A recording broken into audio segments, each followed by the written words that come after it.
Vous vous rappelez dans la vidéo où on parlait de géométrie moléculaire, on disait les angles théoriques et les angles réels peuvent être parfois différents, et ça c'est le cas, les angles réels sont un peu différents lorsqu'il y a des doublets libres sur l'atome central. Alors je vais vous montrer ça avec un simulateur, le simulateur VSEPR du fait. VSEPR c'est juste l'acronyme qui veut dire RPEV, mais c'est en anglais, mais ça veut dire la même chose que RPEV. Si vous voulez aller jouer avec ce simulateur-là, il y a plusieurs simulateurs en sciences, toutes sortes de choses, mais je vais vous mettre l'adresse de ce site dans la description de la vidéo. Alors, je vais regarder tout de suite avec les molécules réelles ici, parce que c'est ça qui va nous permettre de voir des vrais angles. Alors, on a la molécule d'eau ici, et on voit que c'est justement le cas. C'est une molécule dans laquelle il y a des doublets libres sur l'atome central.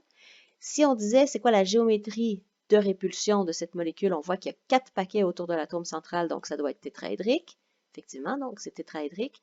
Et la géométrie de la molécule, puisque c'est 2 doublets liants et 2 doublets non liants, c'est la géométrie angulaire, qu'on appelle aussi coudée. Sur ce site-là, vous allez voir, elle s'appelle coudée, mais c'est la même chose que angulaire. Les angles que la théorie nous permet de prédire ici, ce seraient des angles de 109,5, parce que les angles dans une géométrie de répulsion tétraédrique, les angles sont de 109,5. Par contre, si je les fais apparaître, les vrais angles dans une molécule d'eau, en fait, le vrai angle, c'est 104,5. Donc, on voit que c'est plus petit que 109,5. La raison pour laquelle c'est plus petit, c'est que les doublets, ça occupe plus de place qu'une liaison. Ça peut être contre-intuitif, mais les doublets, c'est vraiment gros. Ça occupe beaucoup d'espace. Pourquoi est-ce que ça occupe plus d'espace qu'une liaison chimique puis l'atome qui est au bout? C'est que il ne faut pas oublier que les électrons qui sont partagés dans la liaison chimique sont partagés entre deux atomes, donc ils se trouvent à être attirés par deux noyaux différents et ça étire la forme de l'orbital. Alors que le doublet libre, lui, est attiré seulement par un noyau, donc il est attiré quand même fortement par son propre noyau, mais il y a de la place à occuper beaucoup plus d'espace parce qu'il n'est pas contraint par un autre noyau. Donc c'est pour ça, les doublets, ça occupe plus de place que des paquets non liants, donc le doublet libre, ça occupe plus de place que les paquets liants, c'est-à-dire les liaisons. Mais si je regarde une molécule avec la même géométrie, une géométrie de répulsion tétraédrique, mais dans laquelle il n'y a pas de doublet libre, la molécule de CH4, on voit que là, voilà, les angles sont vraiment égaux à ce que la théorie nous permettait de prédire, c'est-à-dire des angles de 109,5. Si on regarde, je vais enlever les angles pour qu'on puisse voir avec un peu de suspense la prochaine molécule. Si on regarde, par exemple, la molécule de NH3, par exemple. On est toujours dans une géométrie de répulsion tétraédrique et la géométrie moléculaire, c'est pyramidale à base triangulaire ou pyramidale trigonale, comme il est écrit ici.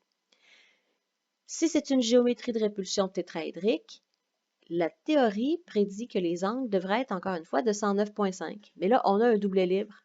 Alors encore une fois, ça va être plus petit que 109,5.